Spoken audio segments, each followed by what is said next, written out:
Hi, Sego. My name is Amie Barnes, and I'm the Executive Director of Seven Dancers Coalition located in northern New York State in Akwesasne territory.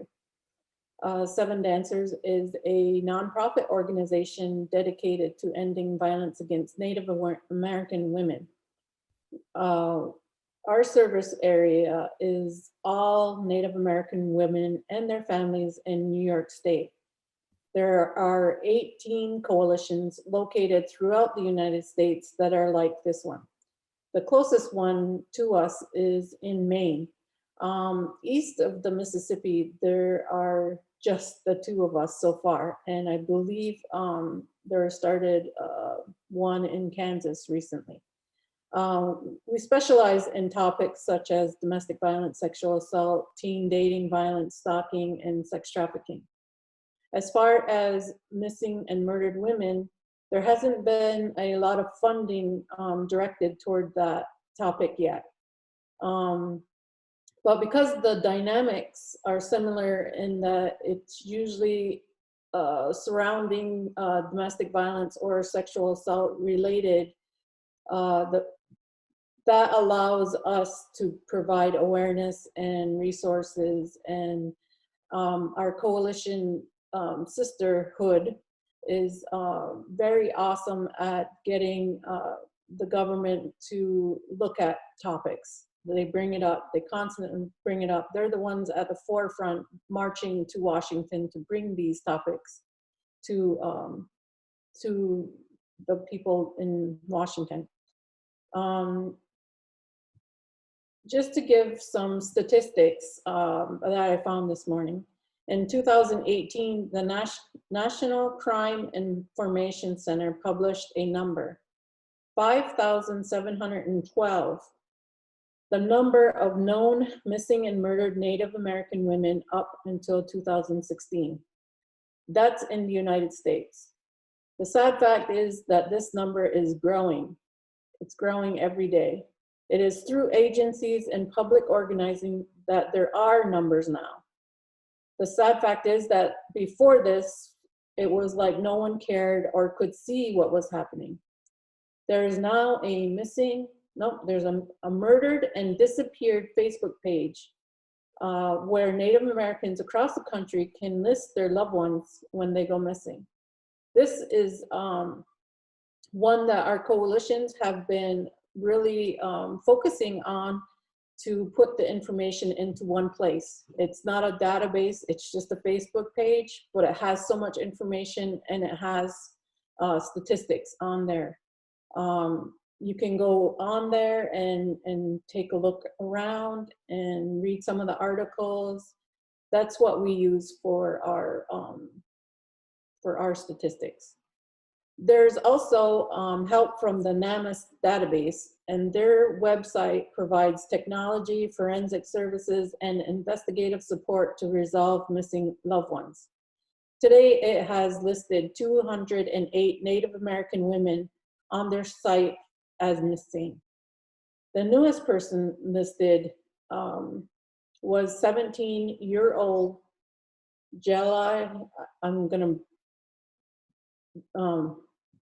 not say this right, Jella Finklia, listed on October 10th, 2020 from New Bedford, Maine. And this is the most recent one that's listed on that website. In Canada, the RCMP kept track of the missing and murdered women, and they found over 2,000. Their prime minister had provided funding for an inquiry, and Sarah Rourke had spent over a year visiting these families and hearing the stories of the missing and murdered from their family members. We are waiting to hear the results from this inquiry. That just happened a couple years ago, so we're just hanging in there, waiting for those results. The dynamics that we see surrounding these missing cases is that there are traces of domestic violence and sexual assault. According to the National Institute of Justice Research report, violence against American Indian and Alaska Native women and men, The 2010 findings from the National Intimate Partner and Sexual Violence Survey that was published in 2016, more than 4 out of 5 American Indian and Alaska Native women have experienced violence in their lifetime. In 2010, this survey was done.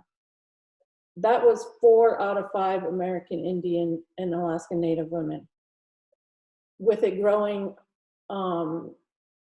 today, who knows what the number is. That's the stats that we're using for my line of work.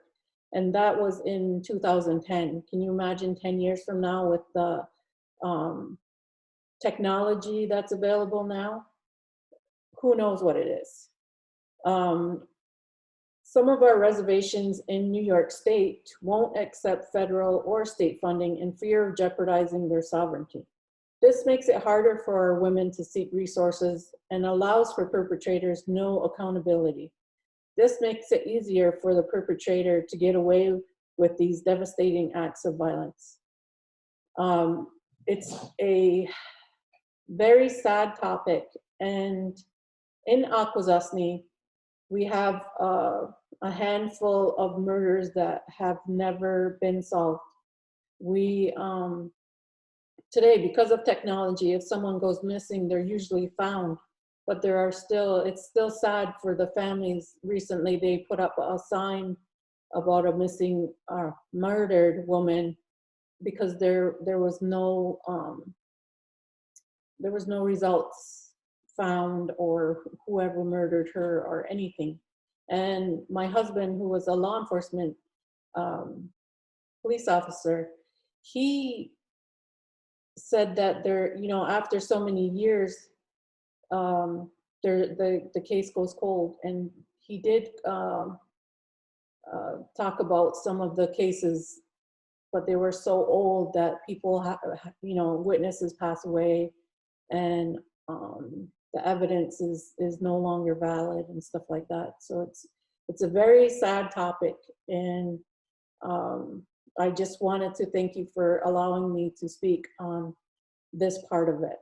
And there are so many beautiful women across the country willing to assist people with all of this. And we just got to get the word out there and keep the word out there that something good will happen.